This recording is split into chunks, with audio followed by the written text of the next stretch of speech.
네, 오늘 우리가 함께 묵상하며 나눌 말씀은 시편 36편 말씀입니다. 시편 36편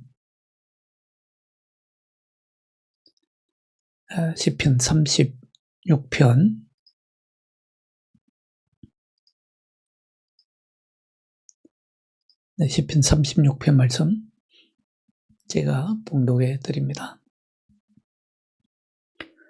악인의 죄가 그의 마음속으로 이르기를 그의 눈에는 하나님을 두려워하는 빛이 없다 하니 그가 스스로 자랑하기를 자기의 죄악은 드러나지 아니하고 미워함을 받지도 아니하리라 함이로다.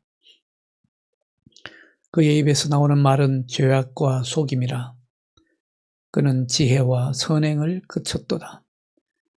그는 그의 침상에서 죄악을 꾀하며 스스로 악한 길에 서고 악을 거절하지 아니하는도다.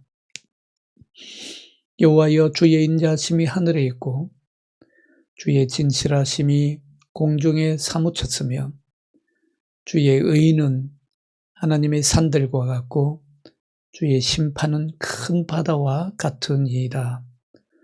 여호와여, 주는 사람과 짐승을 구하여 주시나이다. 하나님이여, 주의 인자하심이 어찌 그리 보배로운지요. 사람들이 주의 날개의 그늘 아래에 피하나이다. 그들이 주의 집에 있는 살찐 것으로 풍족할 것이라. 주께서 주의 복락의 강물을 마시게 하시리이다. 진실로 생명의 원천이 주께 있사오니 주의 빛 안에서 우리가 빛을 보리이다. 주를 아는 자들에게 주의 인자심을 계속 베푸시며 마음이 정직한 자에게 주의 공의를 베푸소서. 교만한 자의 발이 내게 이르지 못하게 하시며 악인들이 손이 나를 쫓아내지 못하게 하소서. 악을 행하는 자들이 거기서 넘어졌으니 엎드러지고 다시 일어날 수 없으리이다. 아멘.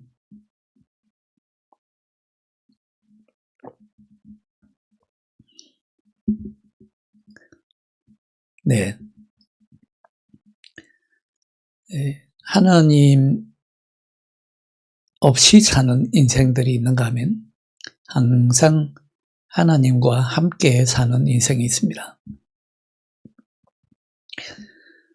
사실 하나님 없이도 잘 살 수 있다고 하는 그런 큰 착각이 우리 인간에게는 있습니다. 그러나 하나님 없는 그런 불신앙은요, 결국 우리 인간을 부패시키고 맙니다. 하나님 없는 그런 불신앙의 삶이라고 하는 것은 부패되고 타락할 수밖에 없습니다. 왜냐하면 불신앙 그 자체가 부패시키는 힘이 있기 때문입니다. 죄에도 강력한 힘이 있죠. 죄의 힘은 하나님의 은총과 하나님의 축복과는 너무도 반대되는 데 서 있습니다. 오늘 시편 36편에서는 바로 그것을 말씀하고 있습니다. 하나님의 축복과 죄의 힘은 항상 반대편에 서 있다. 서로 대립한다. 하나님의 축복과 죄의 길 사이에는 중립지대가 없다는 것입니다. 그 중간점 되는 길은 없습니다. 잠시 그럴 때도 있죠. 누이 좋고 매부 좋다는 식으로 약간의 죄악도 즐기고 또 약간의 하나님의 은혜와 축복도 누리고 잠시 그렇게 보일 때가 있습니다. 그러나 언젠가는 이쪽을 택하든 아니면 저쪽을 택하든 결정을 내려야 할 때가 반드시 옵니다. 선하신 하나님의 다스리심을 받아들이고 그 하나님의 다스림에 순종하기를 거부하는 삶은 결국 죄의 지배 아래 떨어지게 되죠. 이쪽이든 저쪽이든 선택해야 된다는 말씀입니다. 하나님의 말씀에 순종하기를 거부하면 죄악에 떨어지고, 죄악을 거부하고 하나님의 은혜를 사모하면 하나님의 다스리심에 순종하게 됩니다. 두 가지 중에 하나라는 것입니다. 오늘 1절에서 보시듯이 하나님을 두려워하는 빛이 전혀 없는 그런 사람의 마음속에는 결국 죄가 왕노릇하게 되어 있습니다. 그런 사람들이 가장 자주 하는 착각이 하나 있습니다. 그건 뭐냐면 내가 신으로부터도 자유롭다고 하는 느낌이죠. 정말 엉뚱합니다. 엉뚱하게도 하나님으로부터 멀어진 것을 자유라고 착각합니다. 하나님 없이 사는 인생을, 하나님 없이 그냥 내 마음대로, 내가 하고 싶은 대로, 내가 때로는 죄를 짓고 싶은 대로 사는 것을 자유라고 착각합니다. 그건 자유가 아니라 죄의 종노릇 하는 것이고요. 마귀의 종노릇 하는 것이죠. 그런 마귀의 교활함에 자신을 내어준 사람입니다. 미혹되고요. 자기 기만에 빠져 살아가는 것입니다. 결국은 자기를 속이는 것이죠. 그 누구를 속이기 이전에 자기 자신을 가장 먼저 속이는 것입니다. 여러분들 남을 속이려고 해보십시오.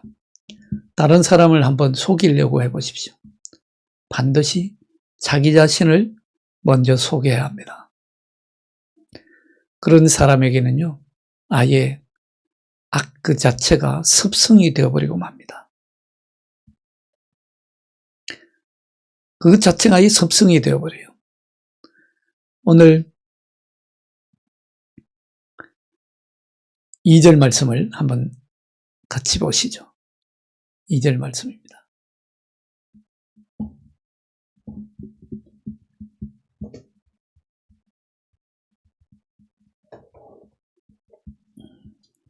예, 2절 말씀.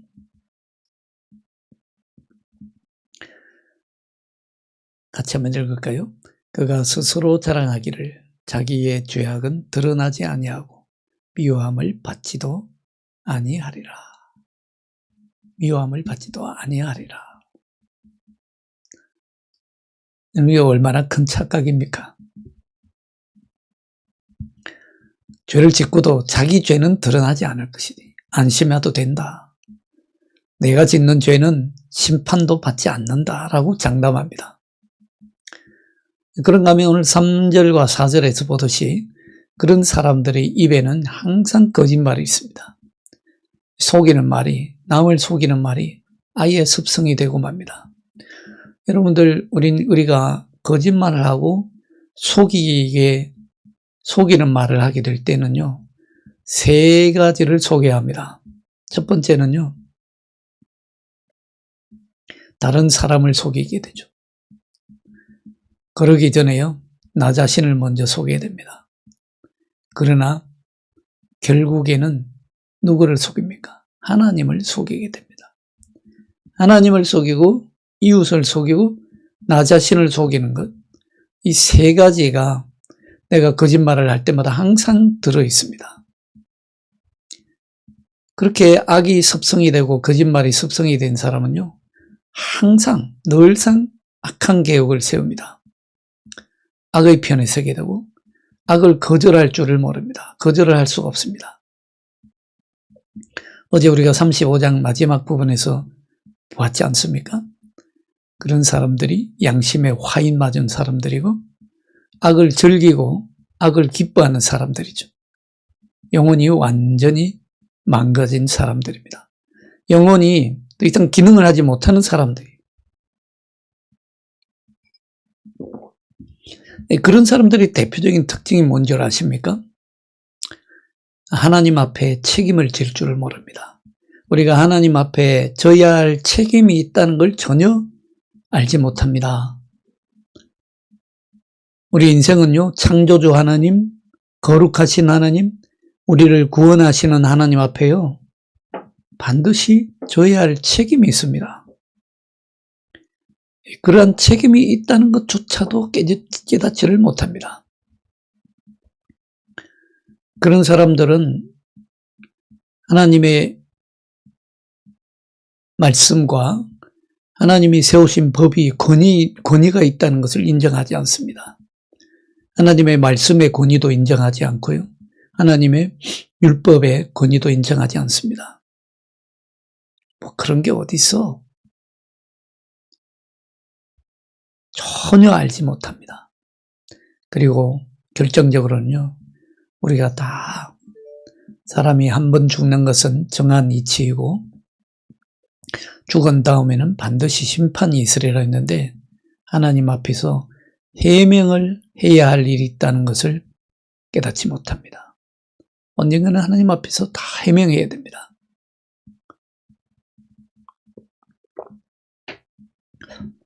제가 요 신학적으로 좀 묵상하는 가운데 여러분들, 성경에는 우리가 예수 믿으면 다 구원 얻는다고 말씀하고 예수 믿으면 우리가 다 의롭다함을 인정받는다고 말씀하는데, 그러면 죽은 다음에는 다 천국 가야 되는 건 아닙니까?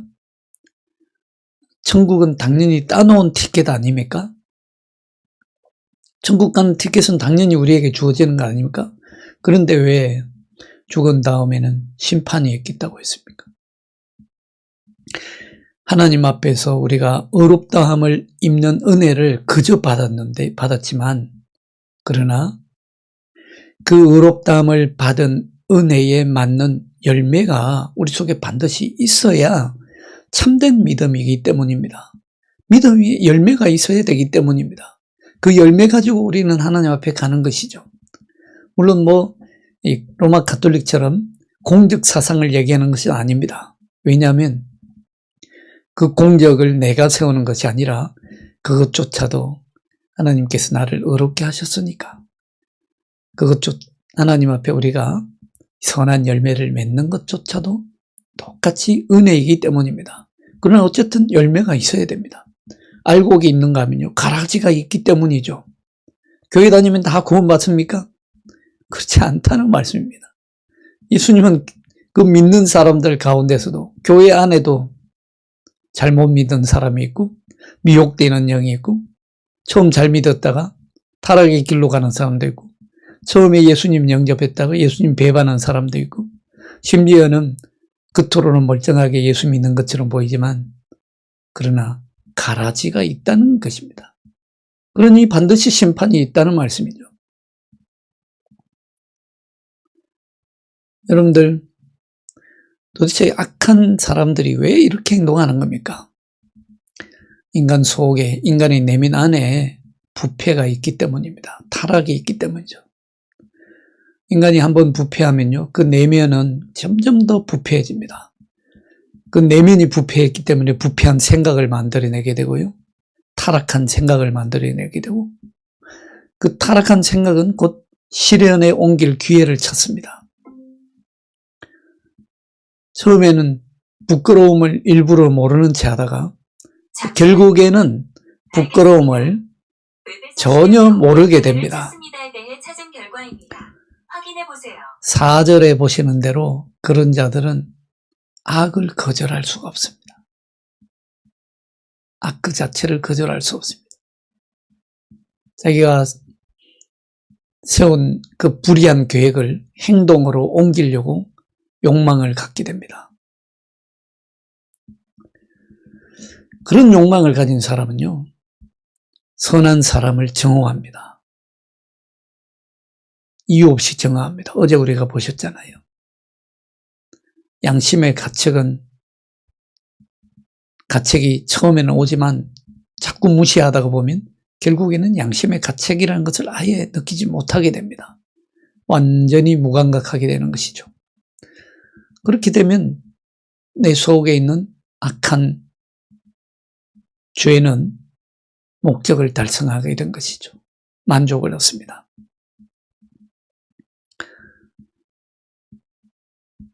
자, 이렇게 악한 생각을 품는 사람들은요, 하나님의 앞에 책임을 져야 되는, 하나님 앞에 책임의식을 완전히 잃어버릴 뿐만 아니라, 두 번째로는 더 나아가서는 옆에 있는 이웃들과 나와 함께 살아가는 동료 인간들을 더 이상 존중하지 않습니다. 하나님 사랑과 이웃 사랑이 항상 함께 가듯이요, 하나님 존중과 이웃 존중은 항상 함께 가게 되어 있습니다. 하나님을 존중할 줄 모르는 사람, 이웃을 존중할 줄 모릅니다. 이웃을 존중할 줄 모르면서요, 하나님 존중한다고 말하는 사람은 거짓 신앙인 것입니다. 자신의 무리함과 기만으로 인해서 다른 사람들이 무슨 피해를 입어도 그들은 상관하지 않습니다.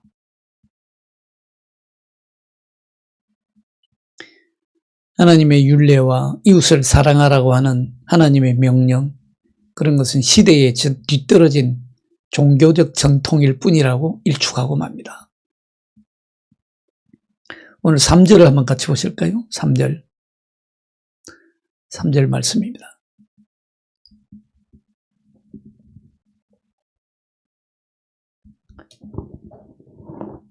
예, 3절 말씀.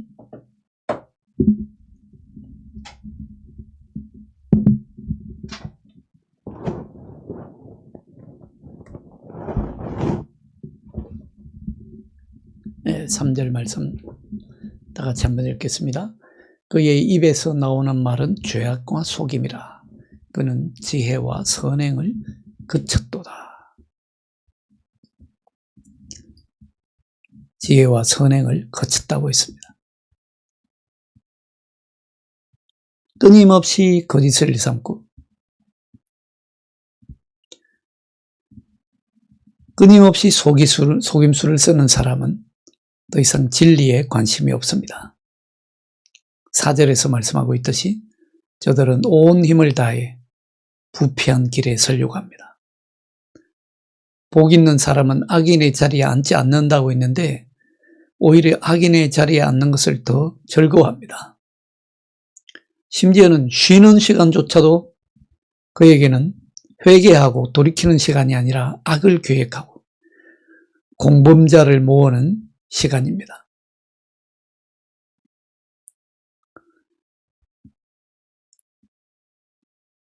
그리고 이에 대해서 반대하고 저항하는 사람들이 나타나면 가차없이 제거합니다. 이런 사람들은요, 도덕적 양심의 가책 자체를 잃어버리게 됩니다.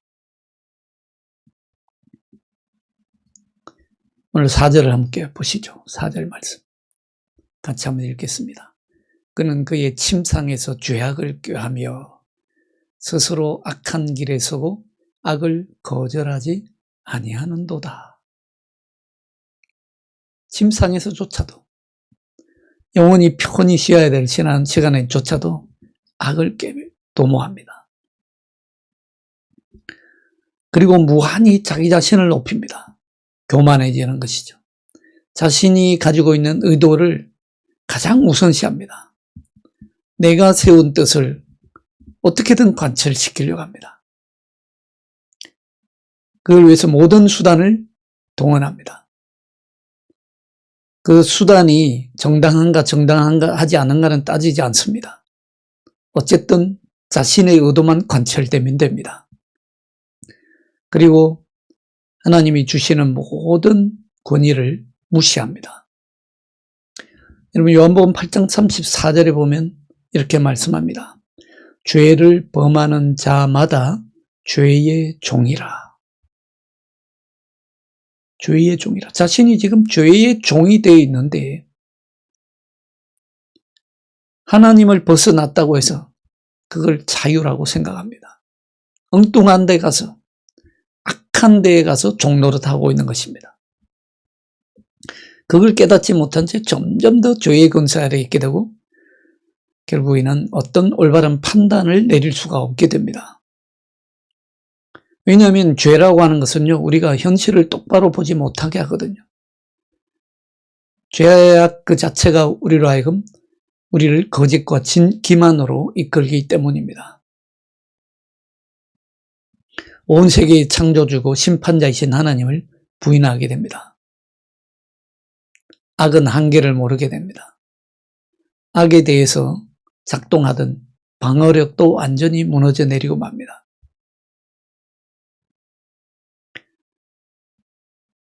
분명 점점 더 많은 사람들이 작심하고 그런 악의 편에 서게 됩니다. 세상을 보십시오. 점점 악해져 가고 있죠. 교활해져 가고 있습니다. 정욕과 욕망을 따르는 사람들이 점점 더 늘어가고 있고요. 더 이상 악을 미워하지 않습니다. 선과 악의 구분이 없어집니다. 하나님으로부터 완전히 등을 돌리게 됩니다. 오늘 이 시편에 나타나는 그런 삶의 행동 방식은요, 개인에게만 해당되는 것이 아니라 사회 전체에 그대로 나타납니다. 이 무시무시한 힘을 지닌 악이 점점 더 커지는 것을 막을 수 있는 선의 능력은 어디에 있습니까? 오늘 시편이 바로 36편이 그에 대한 답을 주고 있습니다. 선의 힘은 어디에 있습니까? 자, 오늘 5절부터 9절에서는요, 바로 이러한 그 악한 세력, 악한 힘에 우리가 대항하기 위해서 하나님 우리에게 얼마나 많은 선을 제공하고 계시는지를 보여줍니다. 오늘 5절로 9절을 5절부터 9절까지 우리가 다시 한번 봅니다. 5절부터 9절까지. 한번 같이 읽을까요?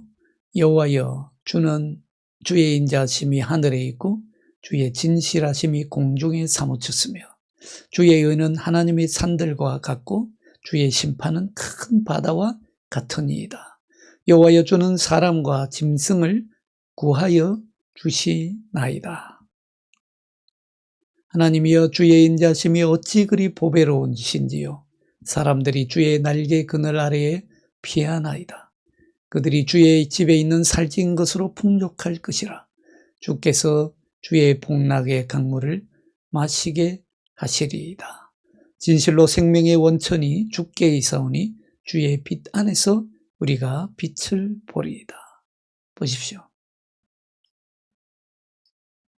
온 세상이 하나님의 선하신 능력으로 가득 차 있습니다. 이게 바로 창조주 하나님께서 우리에게 보여주시는 은혜입니다. 여러분, 이 세상은요, 극심한 타락과 부패로 가득 차서요, 이 타락한 악이 온 세상을 지배하기 위해서요, 쓰나미처럼 밀려옵니다.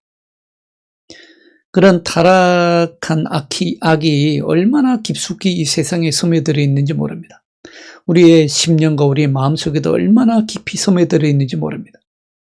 그 타락의 범위가 또 얼마나 넓게 퍼져 있는지 우리는 가늠할 수조차도 없습니다. 우리 눈에는 보이지 않습니다.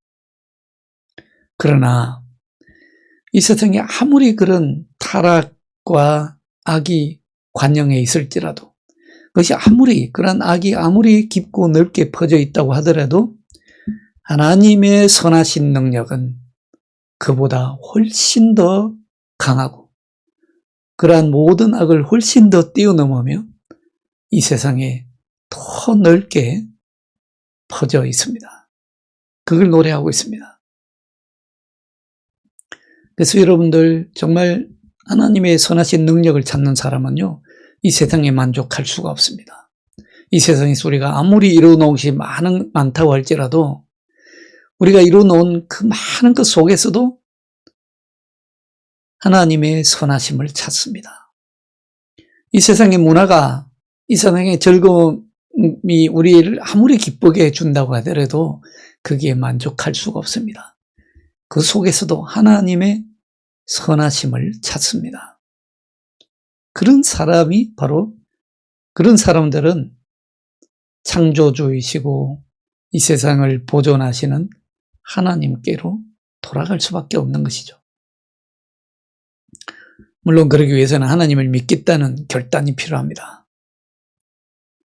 그런 사람이 결국 하나님 안에서 생명의 근원을 찾게 되고요. 어두움 대신에 빛을 찾게 됩니다.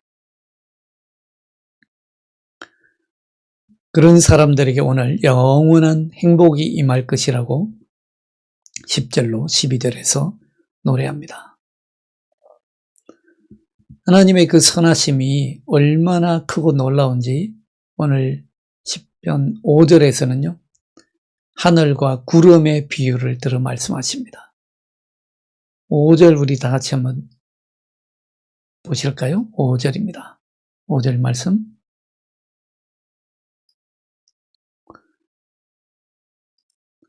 네, 5절 다 같이 읽겠습니다. 여호와여 주의 인자심이 하늘에 있고 주의 진실하심이 공중에 사무쳤으며. 저는 이 말씀을 읽으면서요 그런 생각을 하게 되더라고요. 그래, 우리가 하늘을 보고 자주 봐야 되겠구나. 하늘을 자주 봐야죠. 그냥 우리가 이 세상에 빠져가지고 이 세상에 어떻게 하면 더 많은 것을 이룰까? 이 세상의 욕심에 집착해서 그냥 당장에 눈앞에 보이는 것만 보고 살아가니까 하나님의 인자하심을 느낄 수가 없는 것이죠. 하나님이 창조하신 그 오묘한 손길을 우리가 느낄 수도 없고 맛볼 수도 없는 것이죠. 지금 주의 인자하심이 하늘에 있고 주의 진실하심이 공중에 사무쳐 있는데 하늘을 보지 않으니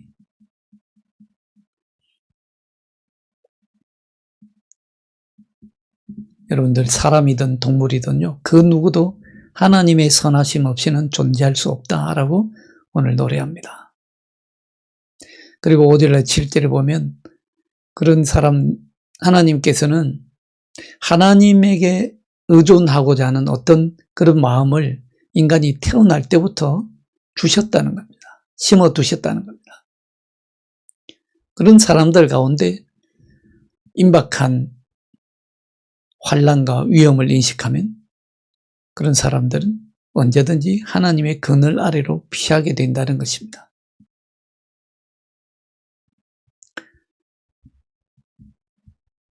하나님의 선하심은요, 인간이 죄로 인해서 당하는 그런 재난을 피할 수 있는 생명줄을 제공합니다.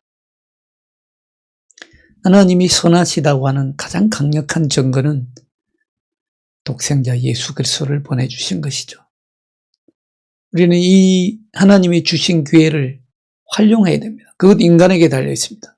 하나님의 구원의 은총을 주신 것은 그저 주신 은혜이지만 완전히 전적인 은혜이지만 그 주신 은혜의 기회를 붙잡는 것은요 우리 인간에게 달려 있습니다. 우리는 구원의 은총을 붙잡도록 초대받은 사람들입니다. 초대받은 사람들. 오늘 8절을 다 함께 보시죠. 8절에 보시면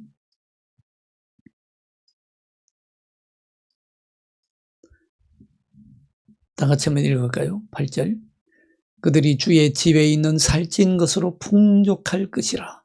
주께서 주의 복락의 강물을 마시게 하시리이다. 주의 집에는 정말 너무도 풍족합니다. 살찐 것이 풍족합니다. 복락의 강물을 마실 수 있습니다.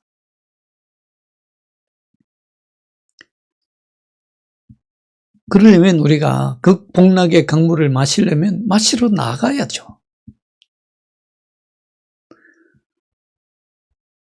그리고 오늘 9절에도 보시면 주의 빛 안에서 생명의 원천이 주께 있다고 했습니다. 그리고 주의 빛 안에서 우리가 빛을 보게 될 것이다 노래합니다.